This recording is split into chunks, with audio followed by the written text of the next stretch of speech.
brothers and sisters in Christ. Today we are gathered here to celebrate the feast day of our beloved Mother, the Our Lady of the Holy Rosary. Our gathering is a manifestation of our gratitude to God for the many blessings that He is bestowing upon the Holy Rosary Academy, Lubao, Pampanga, Incorporated. Our act of gratitude is a sign of our dependence on God. In this Holy Mass, we are one in praying for your continuous blessings to all of us and the existence of the Holy Rosary Academy for the greater glory of your kingdom.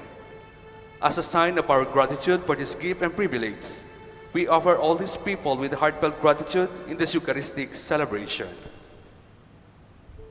Let us all stand and with joyful hearts sing our entrance song as we welcome the Lord in the person of our presider, Reverend Father Emil Dizon, our parish priest.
In the name of the Father, and of the Son, and of the Holy Spirit. Amen. The grace of our Lord Jesus Christ, and the love of God, and the fellowship of the Holy Spirit be with you all. And with your spirit. My dear friends, coming together as God's family, with confidence, let us ask the Father's forgiveness, for He is full of gentleness and compassion. All together, I confess to Almighty God and to you, my brothers and sisters, that I have greatly sinned in my thoughts and in my words, in what I have done and what I have failed to do. Through my fault, through my most grievous fault. Therefore I ask the Blessed Mary, ever Virgin, all the angels and saints, and you, my brothers and sisters, to pray for me to the Lord our God. May Almighty God have mercy on us, forgive us our sins, and bring us to everlasting life. Amen. Lord, have mercy. Lord, have mercy. Christ, have mercy. Christ, have mercy. Lord, have mercy. Lord, have mercy.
Sasambanda ka, ay aking Diyos, King Diyos.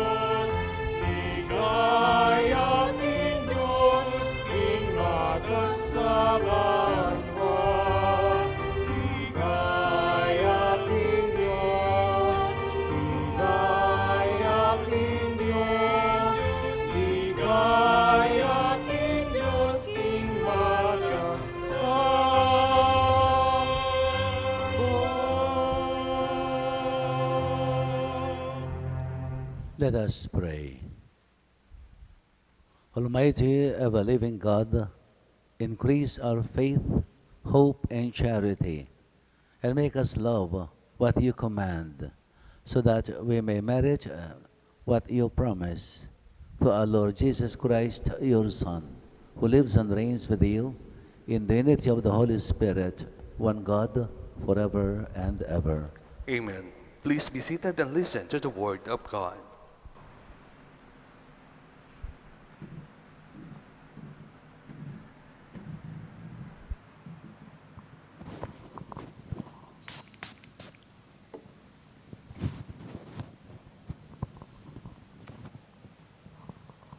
First reading.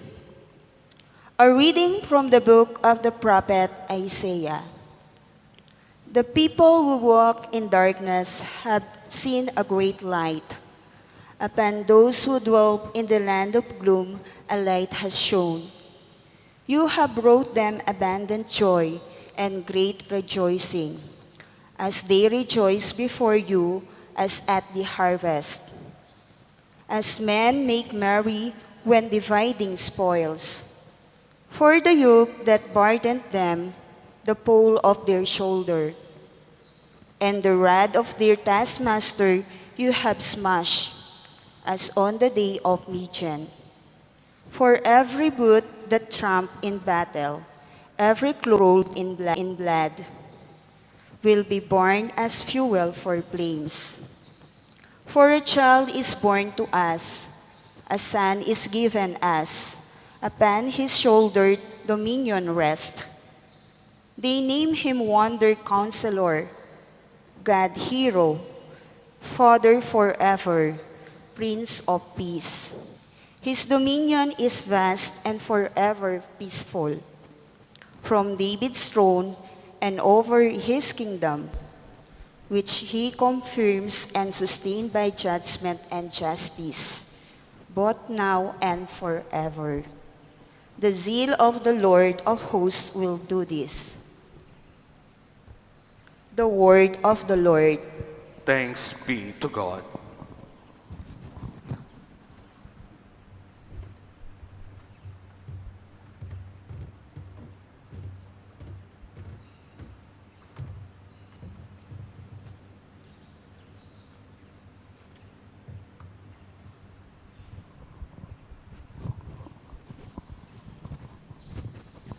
Responsorial Psalm, let our response be, the Almighty has done great things for me, and holy is his name. The Almighty has done great things for me, and holy is his name. Mary said, my being proclaims the greatness of the Lord. My spirit finds joy in God my Savior. The Almighty has done great things for me, and holy is his name. For he has looked upon his servant in her loneliness. All ages to come shall call me blessed. God, who is mighty, has done great things for me. Holy is his name. The Almighty has done great things for me, and holy is his name. His mercy is from age to age on those who fear him. He has shown might with his arm. He has confused the proud in their inmost thoughts. The Almighty has done great things for me, and holy is his name. He has deposed the mighty of their thrones and raised the lowly to high places. The hungry he has given every good thing, while the rich he has sent empty away. The Almighty has done great things for me, and holy is his name. He has upheld Israel, his servant, ever mindful of his mercy, even as he promised Abraham and his servants forever. The Almighty has done great things for me, and holy is his name.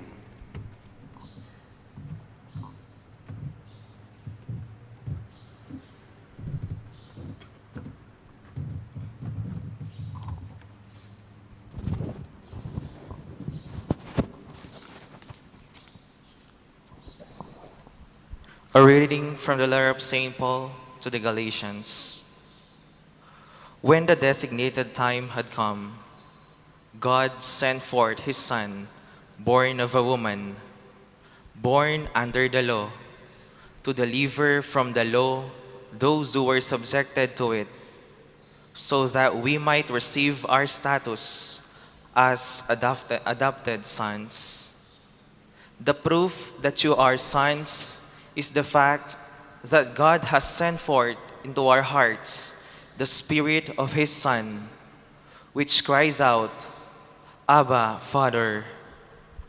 You are no longer a slave, but a son. And the fact that you are son makes you an heir by God's design. The word of the Lord. Thanks be to God.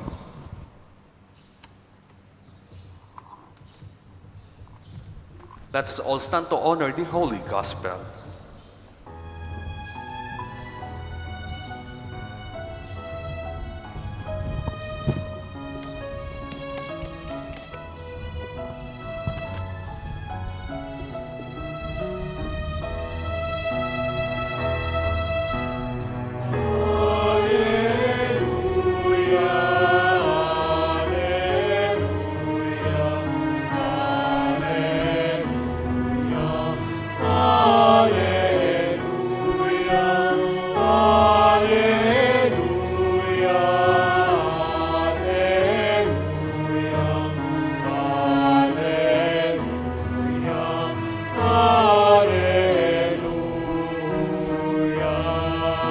Blessed is the Virgin Mary, who kept the Word of God and pondered it in her heart.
The Lord be with you. And with your spirit.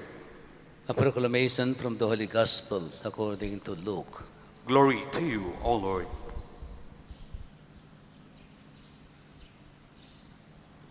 One day, Jesus was praying in a certain place. When he had finished, one of the disciples asked him, Lord, teach us to pray, as John taught his disciples. He said to them, when you pray, say, Father, hallowed be your name. Your kingdom come. Give us each day our daily bread. Forgive us our sins, for we too forgive all who do us wrong, and subject us not to the trial. The Gospel of our Lord Jesus Christ. Praise to you, O Lord Jesus Christ.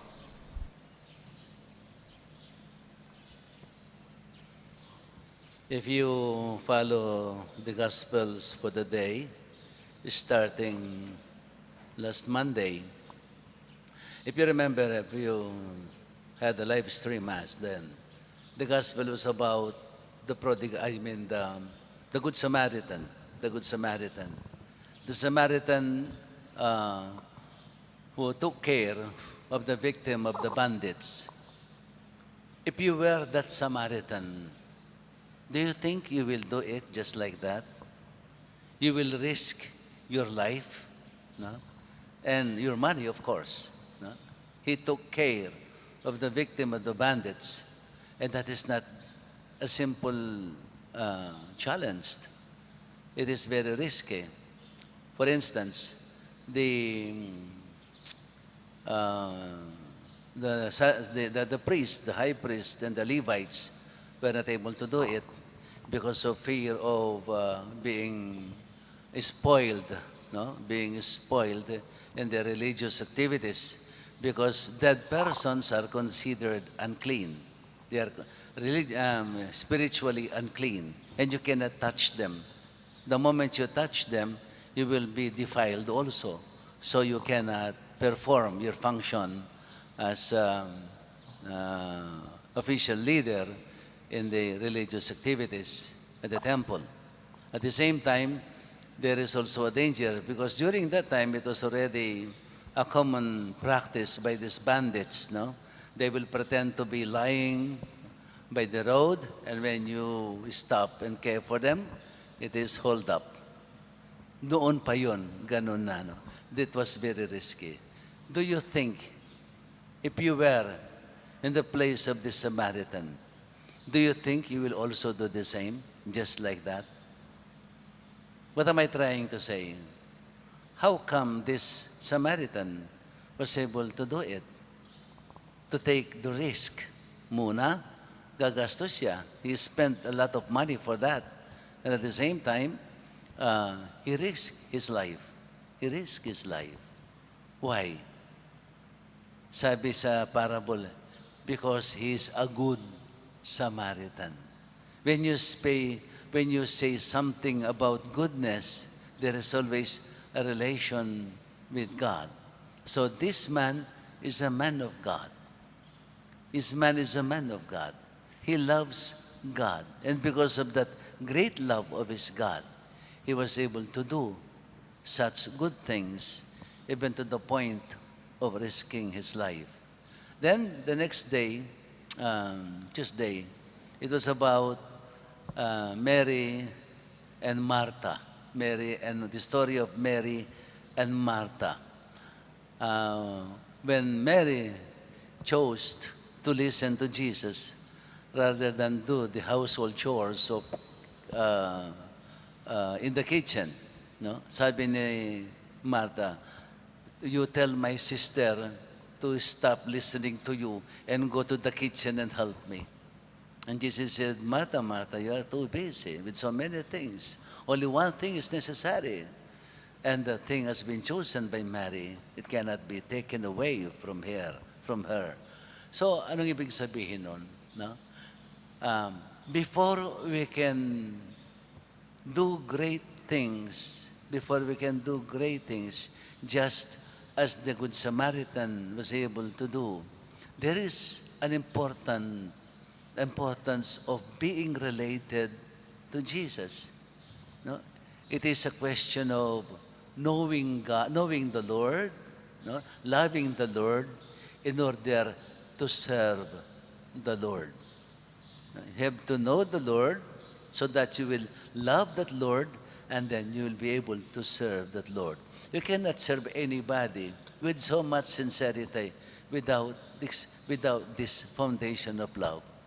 Kung nagbibigay man kayo ng mga ayuda during this time sa mga tao hindi nyo kilala, sometimes it is just simply by force of circumstance, no?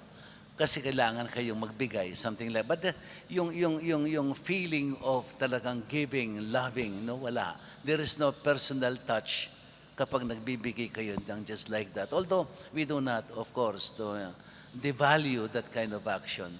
But there is always that personal relationship to a person before you can do such a great thing for that person that you love. So there is a necessity of love, a necessity of relationship before you can do great things. Parang yun ngayon ang sinabi ni Jesus kay Martha. Pinili ni Martha, no? What is necessary? What is necessary? You must first listen to me. You must first know me so that you can love me. And in loving me, you can really serve me. Para bang sinabi niya kay Martha, see, you are complaining. Nagko-complain kasi ginagawa mong mabuti sa akin. There is something lacking. Because if you really do it out of love, you will not make any complaint. Hindi ka magko-complain. Rather, you enjoy serving a person that you truly love. No? Kaya sinasabi ko madalas, no? Unless you fall in love with the Lord, you can never be sincere to Him. You cannot serve Him. You cannot serve Him, no? Completely. Otherwise, ang pagsaserve mo sa Kanya, very shallow. Konting pagsubok lang, sumusuko ka na. No? But if you are deeply in love with the Lord, you can give up anything, everything, even your life if necessary, dahil mahal mo siya. Then today, ang pangatlo, si St. Luke, makikita mo yung Gospel ng St. Luke, meron siyang flow, mayroong flow. So ngayon, so there is a need of loving God. No? So how can we love that God? Through prayer, through listening to the Lord, through listening to the Lord, through prayer. It is through prayer that we encounter the Lord and we come to know more about Him and to know more of Him. Not only about Him, but of Him. We will be establishing a relationship with God through prayer. Through prayer. Now, the gospel is about prayer. No? Tinanong siya ng isang disciple, Lord, teach us to pray, just as John taught his disciples to pray. So teach us to pray. If it is a necessity for us to be able to serve you more dearly, no? That we must know you better, no? And the only way is to pray, through prayer. Now, Lord, teach us to pray so that we can love you more dearly, no? We can serve you more faithfully. So, tinuro ngayon, when you pray, sabi ni Jesus, actually this prayer is our common prayer, the Our Father. But the prayer here is the version of St. Luke na mahigsi, no? Yung gospel ni St. Matthew, yun ang ating popular na prayer of the Our Father. But they have the same element, the same essence, no? So, if you try to see properly and examine what this prayer meant for us, actually, prayer has only 4 elements. First element, we must understand to whom do we pray? To whom do we pray? We pray to God. But not only a simple God, just like God. Very particular si Jesus. When we pray, we say, Our Father. Our Father. So when we pray, we always consider God as our Father. Why? To differentiate this God, no, from the ancient gods that they believe in. Kasi yung ancient God is somebody, although tinatanggap nila na He created everything, but then after creating everything, basta pinabayaan lang, no? He's far from His own creation. Kung minsan nakikialam siya just to punish. When people are becoming evil, then ang tendency ng God, they tend to punish. Kaya most often, ang mga worships ng mga tao, nung unang tao, mga ancient people, it is more of offering, no? It is more of offering. Sometimes they offer people, persons, virgins. They offer virgins just to appease the anger of their God na nagalit sa kanila. So they offer burnt offerings, something that is their first fruit, something like that. And even human offerings, sometimes they do it, no? Because their God is a punishing God. Their God is para bang is an envious God, no? Ang Diyos nila ay malayo and it's more of a punishing God, no? But then, kaya sinabi ni Jesus, when you pray, you recognize the God that you pray to, and that is our Father. Just like when we say our Father, we tend to, what do you call this? Relate Him to our Father. Supposed to be a father, a human father, a biological father is one who takes care of us. even willing to die for our sake, no? Yun ang mga tunay na tatay. Although today maraming mga tatay walang pakialam na rin, no? Hindi, so minsan we cannot really make that image, that analogy of father today. But the ideal father, no? The ideal father is the one who loves us. So that is a father. So when we pray, our Father. And being a good son, our concern is not what is for us. Because our Father has been loving us. He has given us so much. Everything that we have, everything that we need, binigay niya lahat sa atin as a good Father. As a God Father, our God Father, the Father who is God. He gave us everything. Now, our concern in our prayer is no longer what is best for us, but our concern is His will. Para bang sinabi mong, Panginoon, mahal na mahal mo ako? Oo, I realize that. So now, what do you want me to do in order to respond to your great love? No? That's why our concern is no longer what we need, but our concern is making God happy. How do we make God happy? By doing His will. So the second element of prayer is to know His will. To know His will. That we may obey His will. And that is the joy of God. When we obey His will. Do you know why it is His joy? Because by doing His will, we become His sons and daughters. And being sons and daughters, He can share with us that eternal life, which is the dream of God to each and every one of us. The joy of God for us is for us to be able to come to Him, to be one with Him, no? To be one with Him in heaven. That is His great love.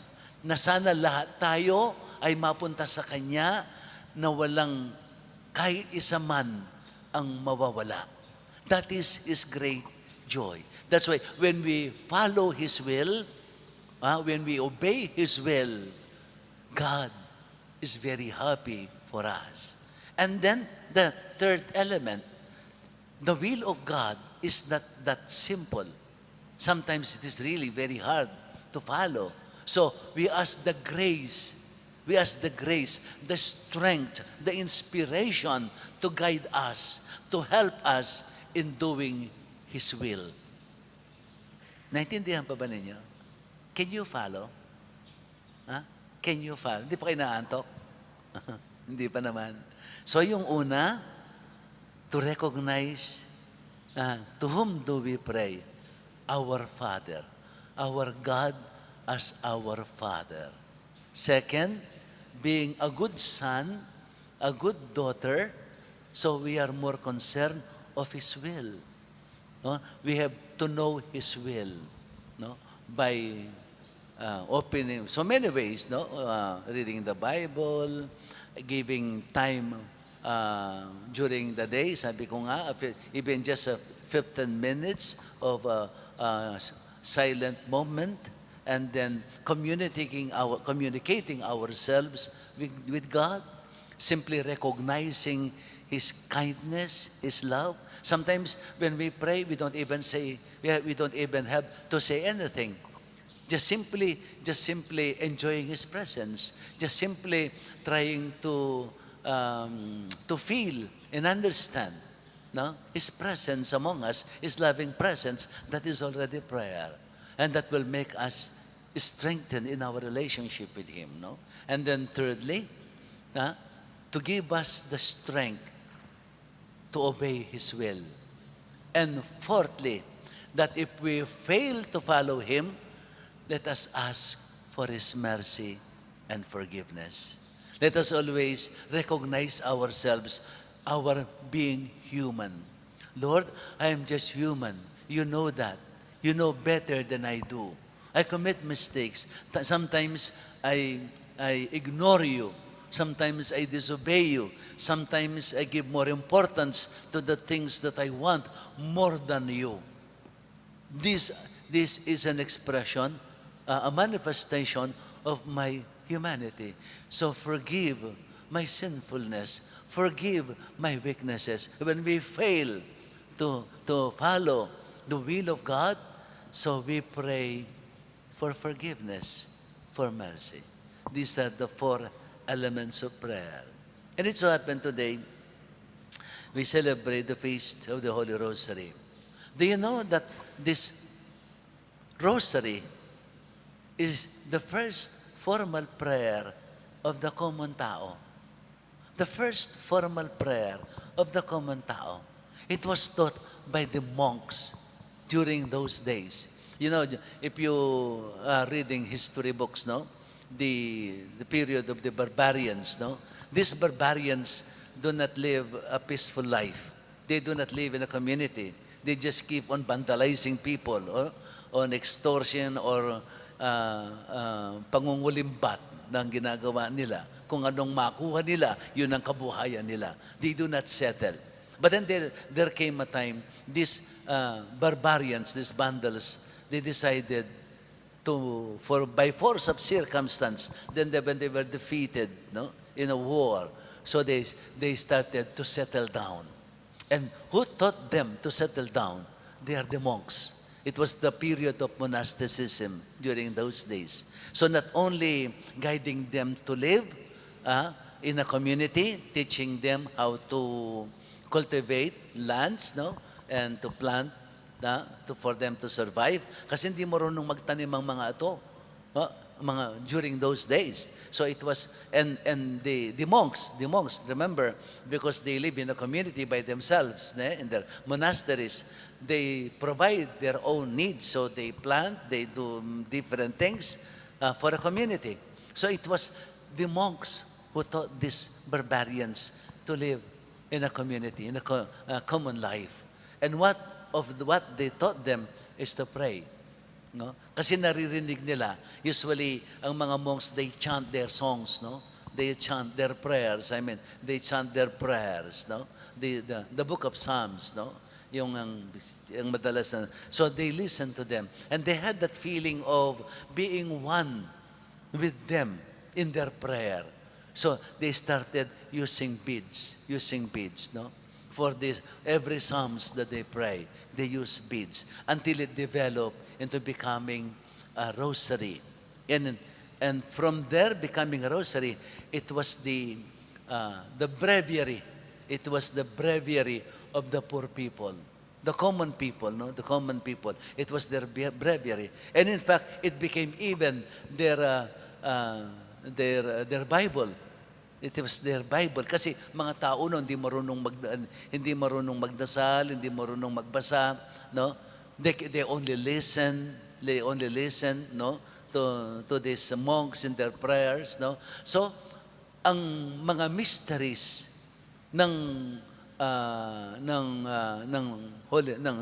rosary, yun ang ulang nagturo sa kanila to make them aware of the mysteries of God. To make them aware the mysteries of God. So, ang Santo Rosario, actually, the first formal prayer of the common tao. It's not only a formal prayer, but it has become their Bible. Their Bible. Their short Bible. They become aware of the Bible because of the Rosary, of the mysteries that is being meditated, no, in the Rosary. I remember the story of a widow sharing in our prayer meeting. No? Sabi niya, I'll make a life testimony. I just want to let you know that the mystery of the Holy Rosary, I live them. I apply them to my very own life, particularly in my marriage. Nagtanong kami, paano ba? How did you live the mystery of the Rosary? You know, she said, she's a widow. You know, she said, after the wedding, during the wedding, sabi niya, it was our joyful mystery.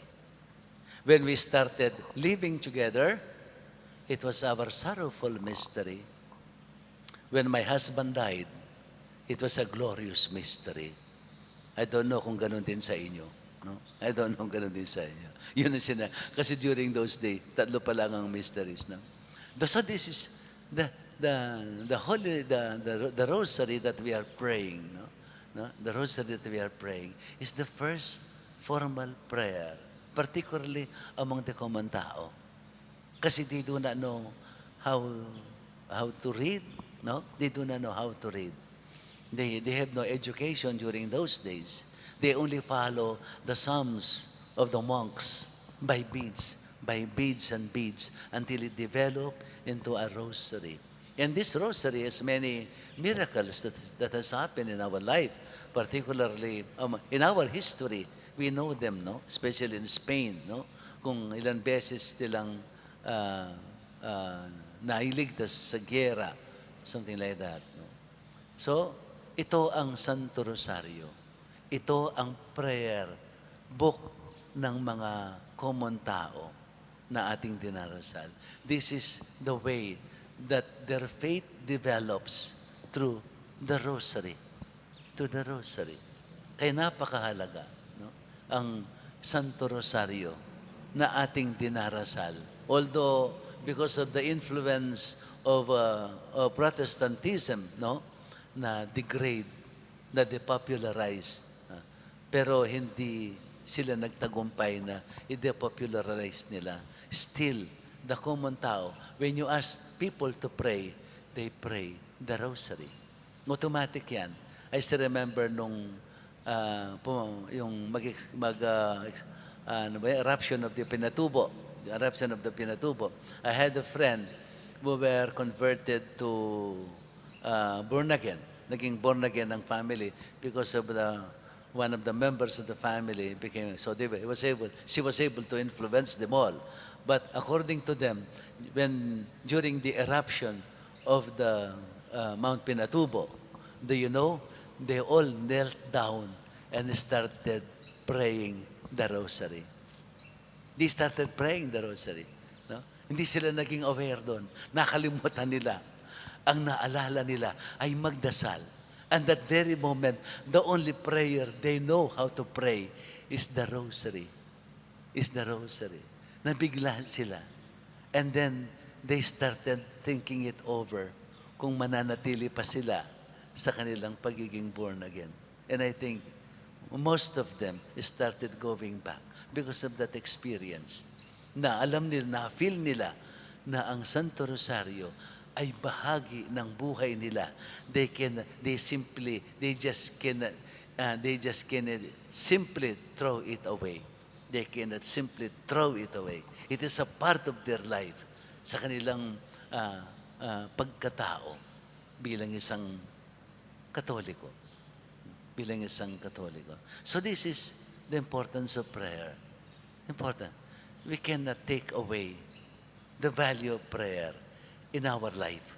Kung gusto nating maumunlad sa ating pananampalataya, we must always have a moment of silence for prayer. Kahit na busy ka, you must spend time for the Lord. Otherwise, mawawala ka rin.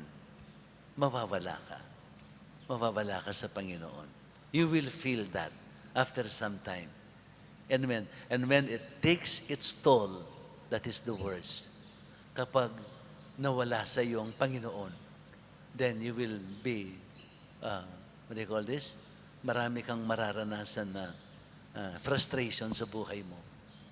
You will experience frustrations because wala ka ng sandigan sa buhay mo. Mawawala ang mga taong minamahal mo. Pero isa lang, hindi mawawala ang Panginoon.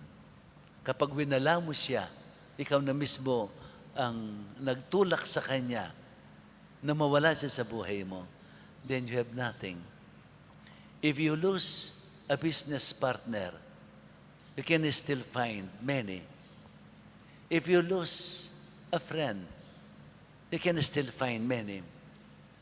But if you lose your God, where else can you go?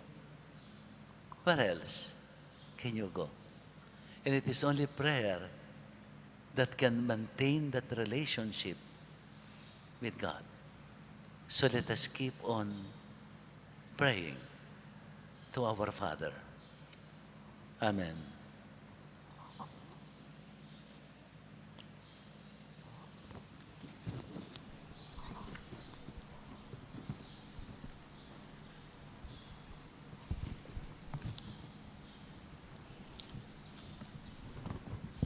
Please stand. My dear brothers and sisters, God has been pleased to call us His children and ordered us to call Him a Father. Let us pray with confidence for His continued help and protection as we celebrate the feast of Our Lady of the Holy Rosary.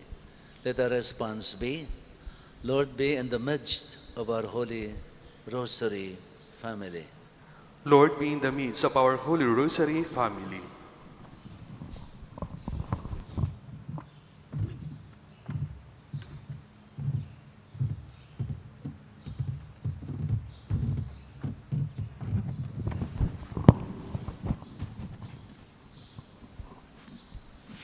For the Pope, Bishop, priests, and all those who bear witness to the good news of Christ in their everyday life, through perfect obedience to the will of the Father, may they stand firm to what they believe, despite the many difficulties that the Church is encountering.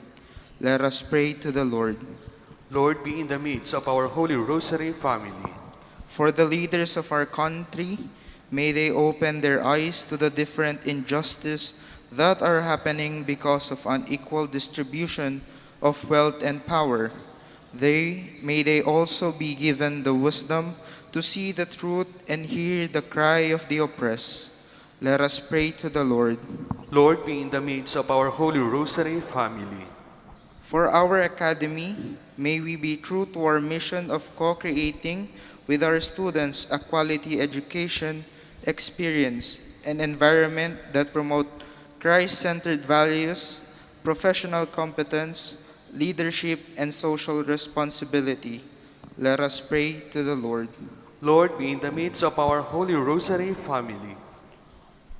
May we partner with communities for their greater empowerment and self-reliance.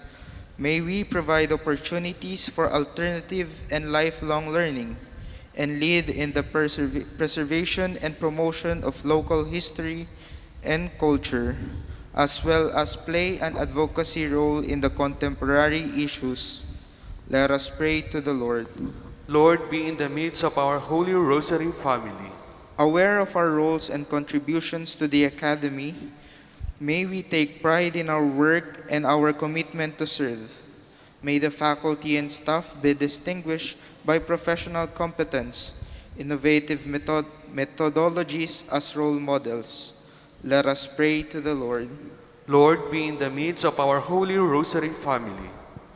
May we cultivate in all community members the deepening of an inner life characterized by a maturing conscience and compassionate heart.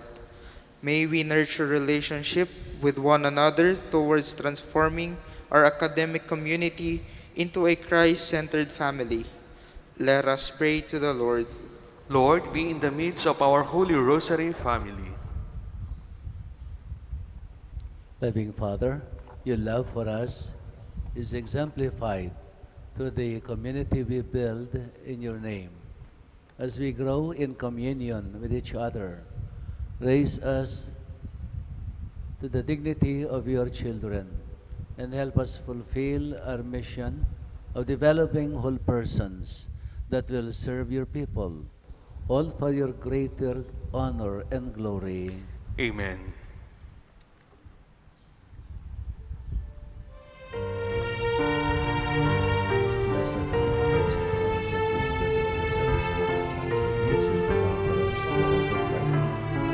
Blessed be God forever.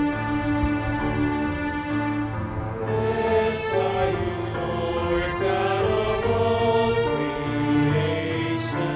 Thanks to your goodness, this bread we offer.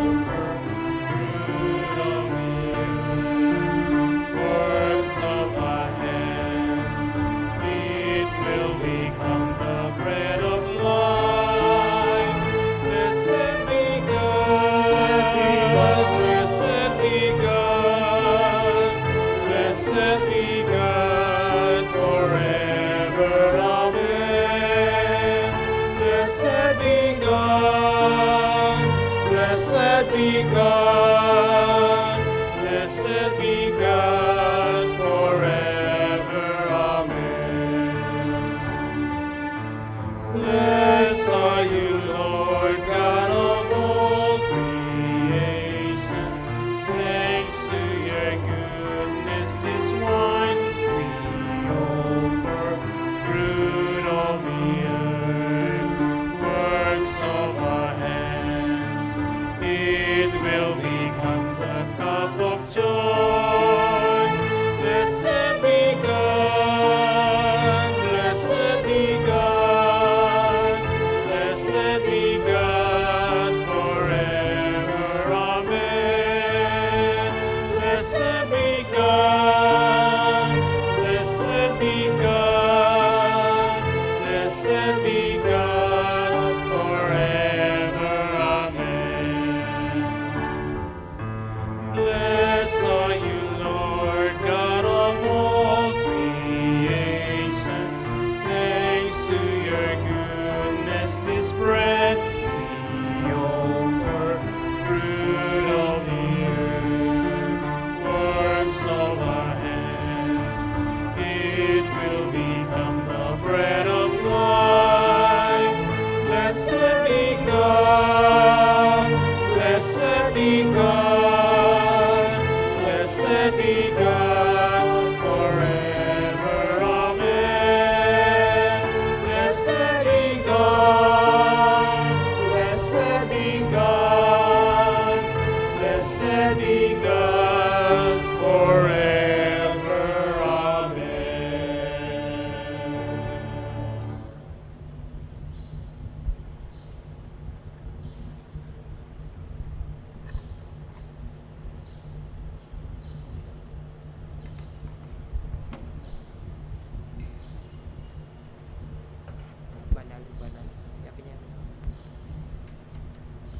Pray, my dear brothers and sisters, that my sacrifice and yours may be made acceptable to God, the Almighty Father. May the Lord accept the sacrifice at your hands for the praise and glory of his name, for our good and the good of his holy church.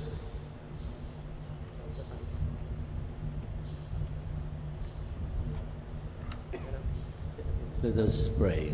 Look, we pray, O Lord, on the offerings we make to your majesty, that whatever is done by us in your service may be directed above all to your glory, through Christ our Lord. Amen. The Lord be with you. And with your spirit, Lift up your hearts. we lift them up to the Lord. Let us give thanks to the Lord our God. It is right and just. It is truly right and just, our duty and our salvation, always and everywhere to give you thanks, Lord, Holy Father, Almighty and eternal God. Each year, you give us this joyful season when you prepare to celebrate the Paschal mystery with mind and heart renewed. You give us a spirit of loving reverence for you, our Father, and willing service to our neighbor. As we recall the great events that gave us new life in Christ, you bring the image of your Son to perfection within us. And so with the angels and the saints, we praise you as without end we acclaim.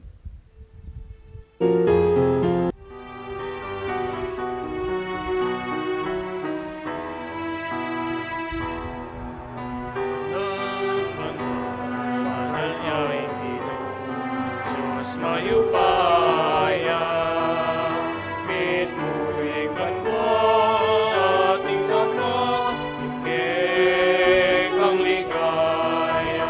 Hosana, Hosana, ikakatas-katasan. Kanyang daratang, king lagyu, ning Ginoo.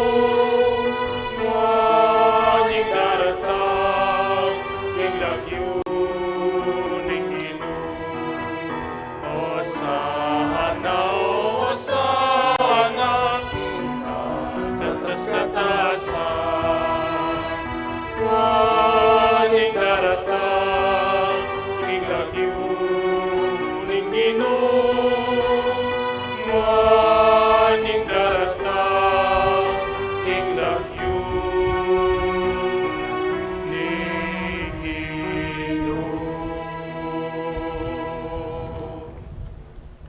You are indeed holy, O Lord, the fount of all holiness. Make holy, therefore, these gifts, we pray, by sending down your Spirit upon them like the dewfall, so that they may become for us the body and blood of our Lord Jesus Christ. At the time he was betrayed and entered willingly into his passion, he took bread, giving thanks, broke the bread, and gave it to his disciples, saying, "Take this, all of you, and eat of it, for this is my body, which will be given up for you." My Lord and my God,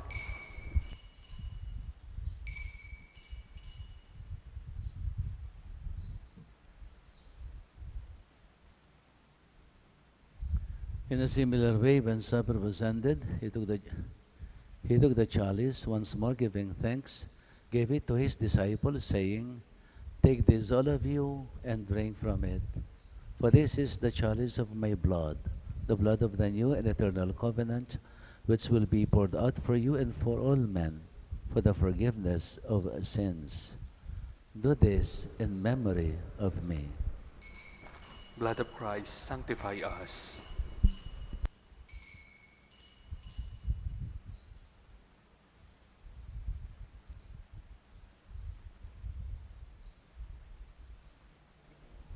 The mystery of our faith. Si Kristo ay dunitahin, sarili ay inihain, bilang pagkain inumin, pinagsasaluhan natin, hanggang sa siya'y dumating, hanggang sa siya'y dumating.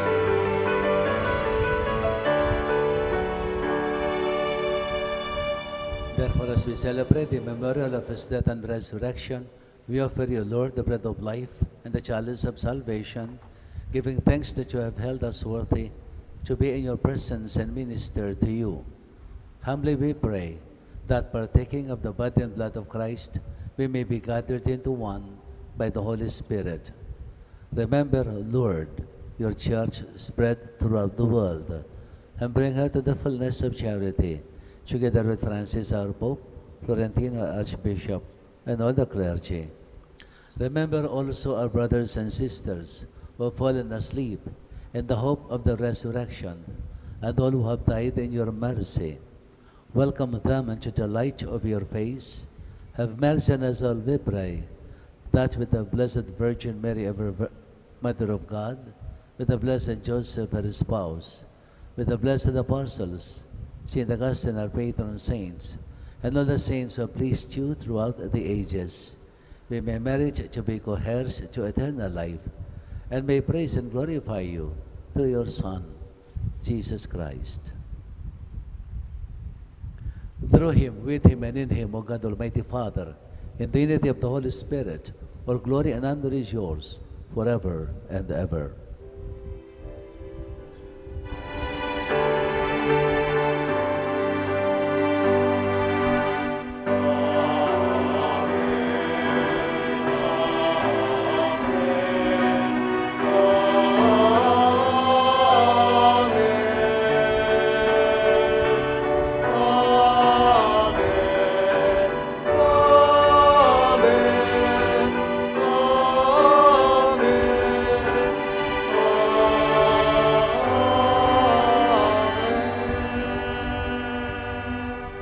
At the Savior's command, informed by divine teaching, we dare to sing the prayer Jesus taught us.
Deliver us, Lord, we pray, from every evil.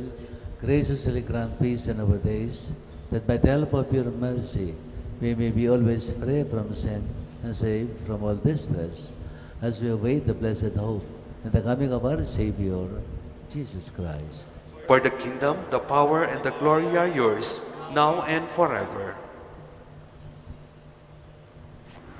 Lord Jesus Christ, who said to your apostles, "Peace I leave with you, my peace I give to you," look not on our sins, but on the faith of your church, and graciously grant her peace and unity in accordance with your will, who live and reign forever and ever. Amen. The peace of the Lord be always with you. And with your spirit. Let us now offer each other the sign of peace.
This is Christ, the Lamb of God, who takes away the sins of the world.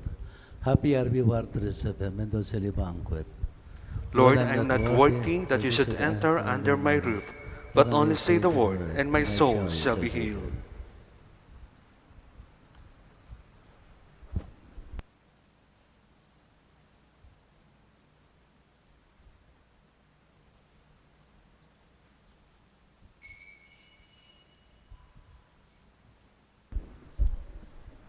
My dear Rosarians, let us pray the spiritual communion prayer. My Jesus, I believe that you are present in the most holy sacrament. I love you above all things, and I desire to receive you into my soul. Since I cannot at this moment receive you sacramentally, come at least spiritually into my heart. I embrace you as if you were already there, and unite myself wholly to you. Never permit me to be separated from you. Amen.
Please rise for the concluding prayer and final blessing.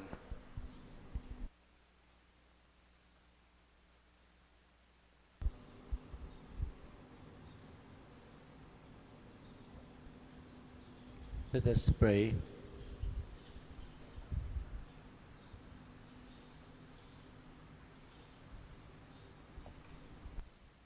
May our sacraments, O Lord, we pray, perfect in us what lies within them, that what